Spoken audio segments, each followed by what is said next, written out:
Iran, a country sitting at the exact meeting point of three continents, Africa, Europe, and Asia, a country whose empires once stretched from Egypt to the Indus River, and whose modern population still carries the genetic fingerprints of nearly every major human migration that has ever crossed West Asia. For decades, geneticists have assumed something simple about Iranians, that they're basically Middle Eastern, genetically close to Arabs, and not all that different from their neighbors in Iraq, Turkey, or the Caucasus. Some assumed Iranians were simply a bridge population, a genetic blend sitting quietly between Europe and South Asia, without much of a story of their own. Then came a series of large-scale studies, one comparing genome-wide data from over 1,000 Iranians across 11 ethnic groups, another sequencing complete mitochondrial genomes from hundreds of individuals, and a third pulling together mitochondrial data from 19 Iranian populations and comparing them against 26 neighboring groups spanning roughly 15 surrounding countries, from the Caucasus to the Arabian Peninsula to Central and South Asia. And what these studies found wasn't a simple bridge population at all. It was something far stranger, far older, and, in one particular finding, genuinely surprising, connecting Iran to a population thousands of kilometers away that almost nobody expected. Today we're breaking down what happens when scientists actually compare Iranian DNA against the DNA of 15 surrounding countries, and the one ancient connection buried in that data that surprised even the researchers themselves. Let's start with the myth. Most people, including many Iranians themselves, assume their country is genetically uniform, that a Persian from Isfahan, a Kurd from Kermanshah, and a Baloch from Sistan all carry roughly the same genetic background, just wrapped in different languages and cultures. It's an easy assumption to make, since modern Iran is unified under one national identity, one dominant language, and a shared history stretching back to the Achaemenid Empire. But genetics doesn't work that way. When the University of Cologne and the University of Sydney led a landmark genome-wide study, analyzing genetic data from 1,021 volunteers across 11 ethnic groups, all of whom had parents and grandparents confirmed to belong to the same group. The very first finding shattered the uniformity myth. Iranian Persians and Kurds, on their own, showed in-group genetic variation larger than the variation found across the entire population of Germany. Two people who both identify simply as Persian can be more genetically different from each other than two random Germans pulled from opposite ends of their country. That's the first surprise. Iran isn't one genetic population wearing one national label. It's a mosaic of distinct, high-diversity groups layered on top of each other over thousands of years. The same study broke this down further by looking specifically at the minor ethnic groups sampled alongside the three major ones: Arabs living in southwestern Iran, Baloch populations near the Pakistani border, and Persian Gulf Islanders inhabiting Iran's southern coastline. Each of these groups showed its own distinct genetic signature, in some cases more strongly connected to populations outside Iran's modern borders than to other Iranian ethnic groups. Baloch populations, for instance, showed genetic affinities extending eastward toward populations in Pakistan and Afghanistan, reflecting the fact that the Baloch people have historically spanned a region that today is divided by international borders, but was never divided by ancestry. Persian Gulf Islanders, meanwhile, carried signatures reflecting centuries of maritime contact across the water with Arabia, a pattern that lines up neatly with the much older Ice Age-era Gulf Oasis connection discussed later in the same body of research. What all of this adds up to is a country whose modern political borders capture only a fraction of the actual genetic landscape. Iranian ethnic groups don't stop neatly at the border. Their genetic threads extend outward into Pakistan, Afghanistan, the Caucasus, Turkey, Iraq, and the Arabian Peninsula, exactly the kind of pattern you'd expect from a region that has spent thousands of years as a crossroads rather than an isolated corner of the map. Now here's where the international comparison comes in. Researchers didn't just study Iranians in isolation. They placed Iranian genetic data side by side with populations from the Caucasus, Anatolia, the Arabian Peninsula, the Levant, Central Asia, and South Asia, along with reference datasets stretching into Europe. A separate mitochondrial DNA study compiled and reanalyzed sequences from 19 Iranian populations and 26 adjacent groups, covering countries that included Turkey, Iraq, Syria, Georgia, Armenia, Azerbaijan, Turkmenistan, Afghanistan, Pakistan, India, Saudi Arabia, the Gulf states, and beyond. Roughly 15 countries in total once you count every neighboring and near-neighboring population sampled. The goal was simple: figure out exactly where Iran fits into the broader genetic map of Western and Central Asia, and whether its population reflects one dominant ancestral source or something more complicated. The answer came back loud and clear, and something far more complicated. The first major finding was genetic continuity. Ancient DNA recovered from sites across the Iranian Plateau, spanning from the Copper Age all the way through to the Sassanid Empire, a period covering roughly 3,000 years, showed a striking pattern. Despite Iran sitting at one of the busiest crossroads in human history, its core population didn't get wholesale, replaced by incoming groups the way many other regions did. Instead, researchers found long-term genetic continuity, with new ancestries arriving in layers and mixing gradually into an already established local population, rather than erasing it. This continuity traces back even further than the Copper Age.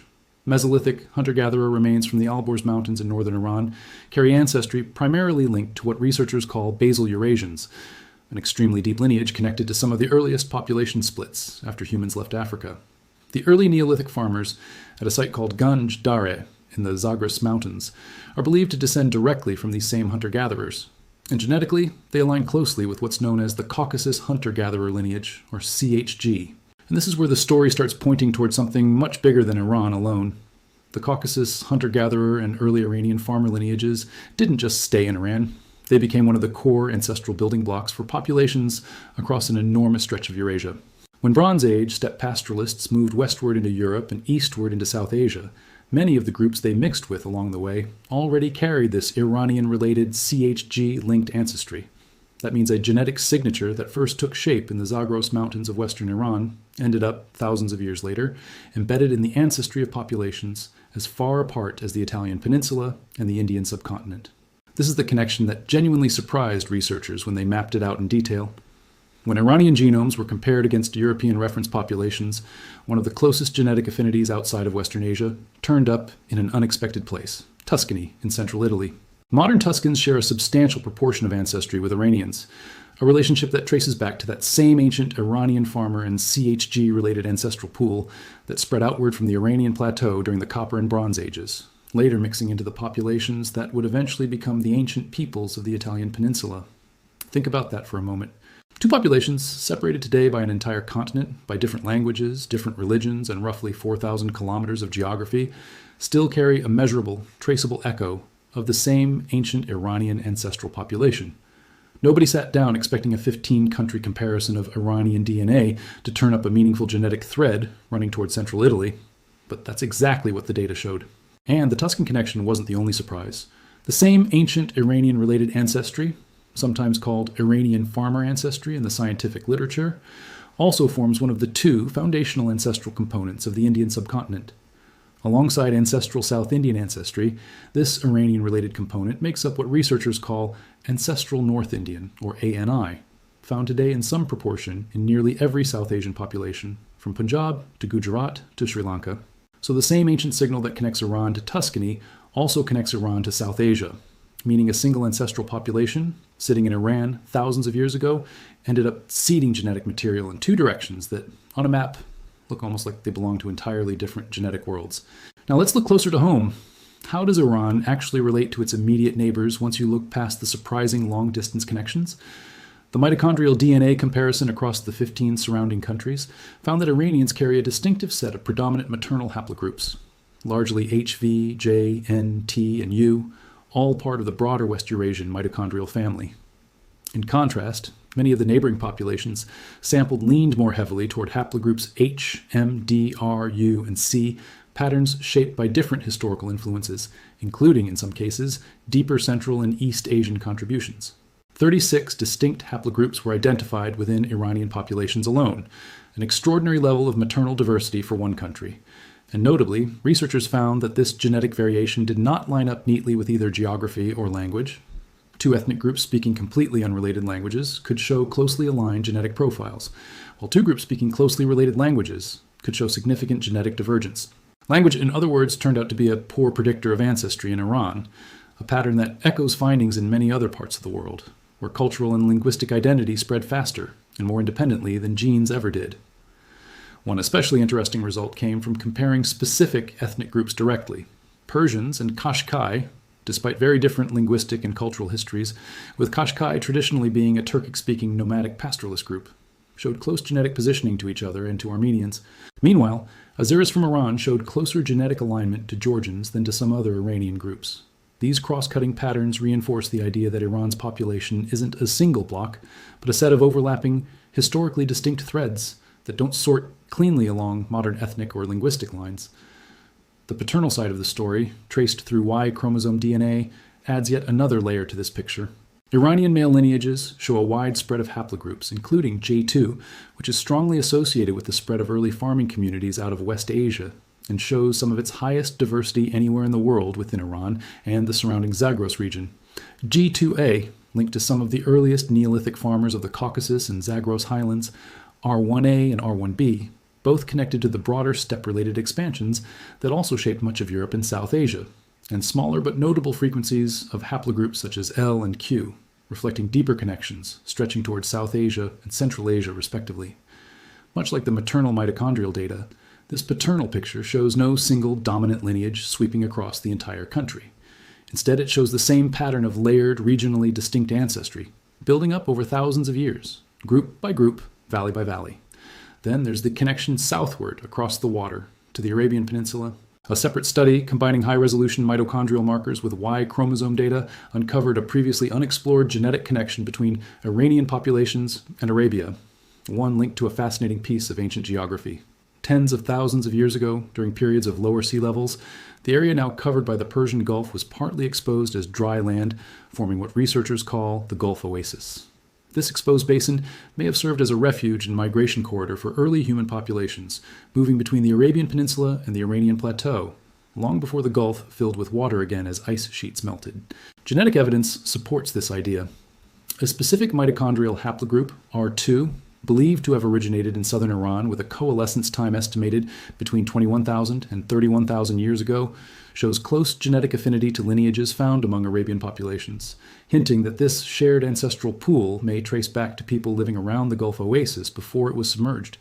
This matters because it pushes the Iran-Arabia genetic connection back far earlier than the more commonly discussed medieval and early Islamic era contacts between the two regions, suggesting a much deeper Ice Age era relationship between the two populations that predates any written history by tens of thousands of years.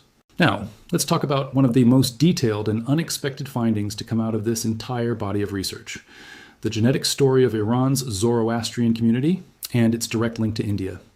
Zoroastrians in Iran have long been genetically distinct from their Muslim Iranian neighbors, a pattern first noted decades ago in early mitochondrial studies covering 14 different Iranian ethnic groups, which found Zoroastrians and Jewish Iranians to be genetically set apart from the rest of the country's population. More recent research, combining modern genomic data with ancient DNA, has been able to date this differentiation with much greater precision. The findings show that the ancestors of today's Iranian Zoroastrians experienced a distinct admixture event dated to between 570 BCE and 746 CE, older than the admixture seen in any other sampled Iranian group. This time, window roughly spans from the founding of the Achaemenid Persian Empire through the fall of the Sassanid Empire following the Arab conquest of Iran, suggesting that Zoroastrian ancestry began diverging from the broader Iranian population sometime during the classical and late antique periods, likely tied to the community's increasing religious and social separation as Islam spread across the region after the 7th century. But the most striking part of this research concerns the Parsis, the Zoroastrian community of India, descended from Iranian Zoroastrians who fled religious persecution and migrated to the Indian subcontinent, according to tradition landing on the coast of Gujarat over 1,000 years ago. Genetic analysis shows that Indian Parsis did mix with local South Asian populations after their arrival, with this admixture dated to between 690 and 1390 CE.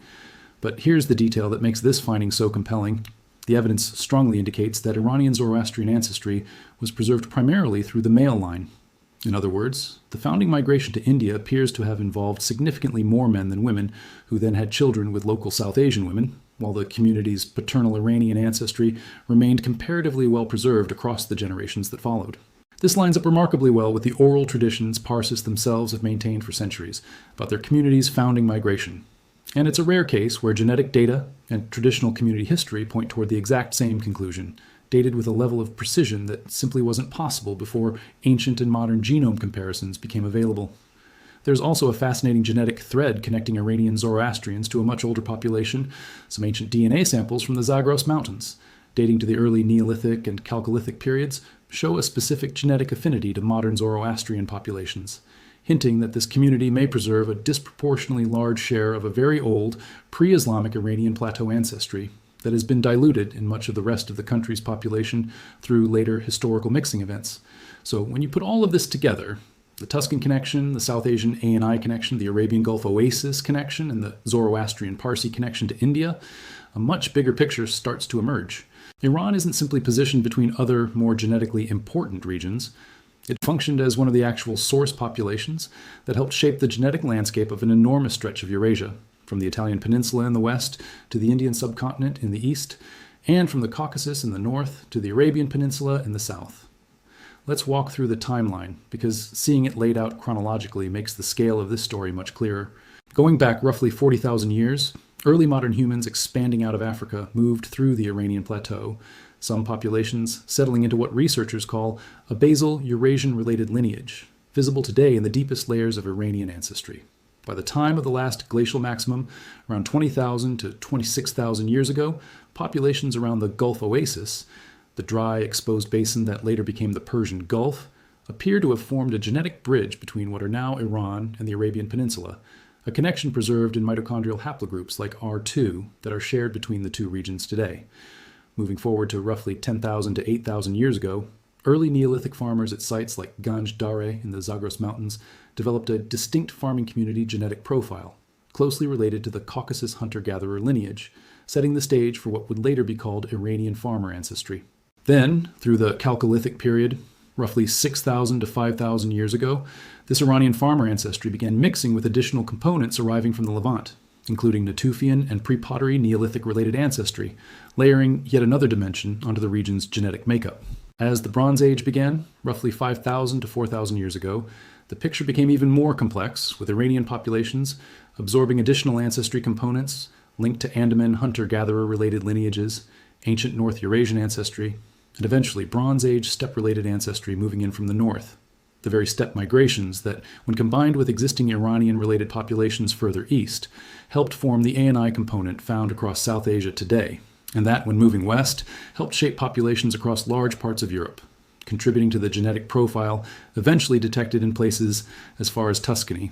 By the Classical era, spanning the Achaemenid Empire through the Parthian and Sassanid periods, roughly 550 BCE to 650 CE, Iran had become one of the most genetically layered regions in the ancient world, sitting at the administrative and cultural center of empires that connected Egypt, Anatolia, the Caucasus, Central Asia, and the borders of India, all funneling people, trade, and genes through the Iranian Plateau.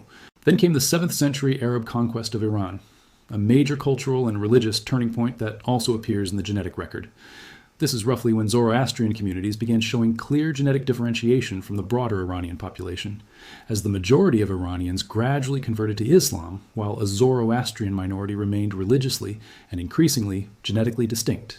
Shortly after, between the 7th and 14th centuries, waves of Zoroastrian migrants left Iran for the Indian coast, eventually forming the Parsi community, whose genetic data shows a mixture with local South Asian populations, concentrated between 690 and 1390 CE, preserved predominantly through paternal Iranian ancestry. And in the modern era, large-scale genomic surveys comparing over 1,000 Iranians across 11 ethnic groups, alongside mitochondrial comparisons spanning 19 Iranian populations and 26 groups across roughly 15 surrounding countries, have finally been able to map this entire multi-layered history in genetic detail, confirming what the archaeological and historical record had long suggested but couldn't fully prove on its own. Before wrapping up, let's clear up a few quick misconceptions that tend to come up whenever this topic is discussed. Misconception 1. Iranians are basically genetically identical to Arabs. Not accurate. While there is a genuine ancient genetic connection between Iran and the Arabian Peninsula tracing back tens of thousands of years to the Gulf Oasis period, modern Iranian and Arab populations are genetically distinct, shaped by very different subsequent histories, migrations, and admixture events over the following millennia. Misconception 2. All Iranians share the same genetic background. Also inaccurate. As the Cologne-Sydney study demonstrated, in-group genetic variation among Persians and Kurds alone exceeds that seen across the entire population of Germany. Iran is a mosaic, not a monolith. Misconception 3. Genetic connections follow language. This one gets disproven repeatedly throughout the data. Persians and the Turkic-speaking Kashkai show close genetic alignment despite speaking entirely unrelated languages, while some linguistically related groups show meaningful genetic divergence. Shared ancestry and shared language frequently traveled along completely different historical paths. Misconception 4. The Tuscan-Iranian connection means recent contact or trade between Iran and Italy. Not the case. This connection isn't the product of any historical trade route, empire, or migration in the last few thousand years. It's the residue of a much older Copper and Bronze Age era ancestral expansion, when Iranian farmer and Caucasus hunter-gatherer related populations contributed to the genetic formation of groups that eventually spread across parts of Europe. By the time this ancestry shows up in Tuscany today, it arrived there through many intermediate populations and thousands of years of separate history, not through any direct link between ancient Iran and ancient Italy. Misconception 5. The Parsi connection to Iran is more legend than genetics. Actually, the opposite has turned out to be true. Genetic dating of the admixture event in India, placed between 690 and 1390 CE, together with clear evidence that Iranian ancestry was preserved mainly through the paternal line, matches the Parsi community's own oral history of their founding migration remarkably closely. One of the clearer cases where population genetics and traditional community memory reinforce each other rather than contradict. So why does any of this actually matter beyond satisfying curiosity? Because it reframes how we think about Iran's place in world history. Iran isn't a passive corridor that other, more important civilizations simply passed through on their way to somewhere else. The data shows Iran functioned as an active source population, one whose ancient farming and hunter-gatherer communities contributed meaningfully to the genetic makeup of populations as distant as central Italy and the Indian subcontinent, while simultaneously preserving deep, unbroken continuity within its own borders for thousands of years. It also offers a powerful reminder about how genetics actually works across human history. Connections between distant populations aren't always the product of recent contact, trade, or conquest. Sometimes they're the echo of a single ancient population that expanded outward so long ago that by the time you trace it forward to the present day, it shows up in places that seem to have nothing in common on the surface. Different languages, different religions, different continents, yet carrying, deep in their DNA, a shared thread reaching back to the same ancient homeland. There's a broader lesson here too, one that extends well beyond Iran itself. Modern DNA testing companies, much like the ones we've discussed in other videos on this channel, tend to sort people into large, simplified regional categories. Middle Eastern, South Asian, European. Categories that are useful for a quick summary, but that completely flatten the kind of nuance this research reveals. A Balak Iranian, a Persian from the Central Plateau, a Zoroastrian from Yazd, and a Gulf Islander from the southern coast might all get labeled simply Iranian or Middle Eastern by a consumer ancestry test, even though, as this research shows, their actual genetic histories diverge in ways that stretch back tens of thousands of years and connect outward toward completely different parts of the world. The same problem researchers have flagged when studying South Asian genetic diversity applies here just as strongly. A single national or regional label can hide an enormous amount of real, measurable ancestral variation underneath it. This is also part of why dedicated regional studies, like the ones covered in this video, matter so much. A 1,000-person genome-wide survey, or a mitochondrial comparison, spanning 19 Iranian populations against 26 neighboring groups, captures a level of detail that a generic global ancestry panel simply isn't built to detect. It's the difference between being told you're from West Asia and being shown exactly which ancient hunter-gatherer, farming, and steppe-related populations combined, in what order, and roughly when, to produce the specific genetic makeup you carry today. And there's something almost poetic about where all of this ends up.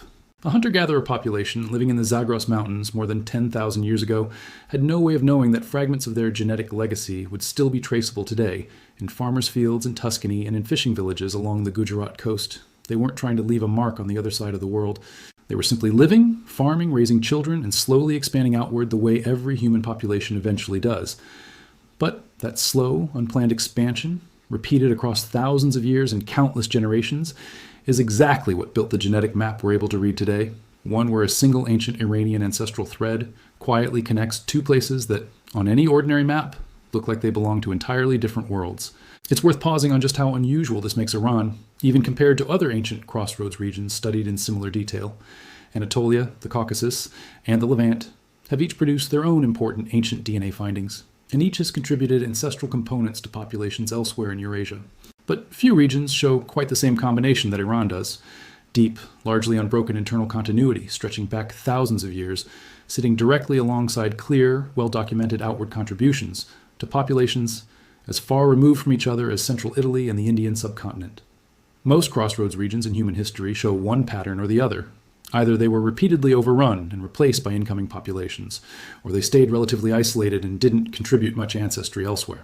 Iran, based on the current genetic evidence, appears to have done both at once, preserving deep local continuity while simultaneously exporting ancestry outward in multiple directions over multiple different periods. That combination is part of what makes the Tuscan and South Asian connections so genuinely surprising to researchers, rather than simply expected. Nobody was surprised that Iran shared some ancestry with its immediate neighbors, Iraq, Turkey, or the Caucasus states. That much was already assumed long before these studies were conducted. What caught researchers off guard was the strength and clarity of the signal reaching all the way to Tuscany, a population separated from Iran by the entire breadth of the Mediterranean and Balkan world, and by thousands of years of separate history layered on top of that shared ancient root. That's the real story hiding inside a comparison of Iranian DNA against 15 surrounding countries. Not a simple tale of one population sitting quietly between East and West, but the story of an ancient genetic wellspring whose influence still shows up, unexpectedly, in populations thousands of kilometers away, from the hills of Tuscany to the coast of Gujarat. If you'd like us to dig into another country's hidden genetic story next, Turkey, Armenia, Afghanistan, or Saudi Arabia, let us know in the comments, because your suggestion could become the topic of our next script. Taken together, everything this research uncovers points toward the same underlying conclusion. Iran was never simply a waypoint that other civilizations passed through on the way to somewhere more important. It was, and genetically still is, one of the true wellsprings of West and Central Asian ancestry. A place where deep, ancient hunter-gatherer and farming populations put down roots that never fully washed away, even as wave after wave of newcomers arrived, mixed in, and moved on. That's the real headline hiding behind a 15-country DNA comparison. Not a story about Iran being caught between bigger neighbors, but a story about Iran quietly shaping the genetic identity of a large part of the ancient world, in directions nobody had fully mapped out until now. If you found this video informative, don't forget to like it, subscribe to the channel, and turn on notifications so you never miss the next deep dive into DNA and ancient history. See you in the next video with another ancient connection nobody saw coming. Until then, take care.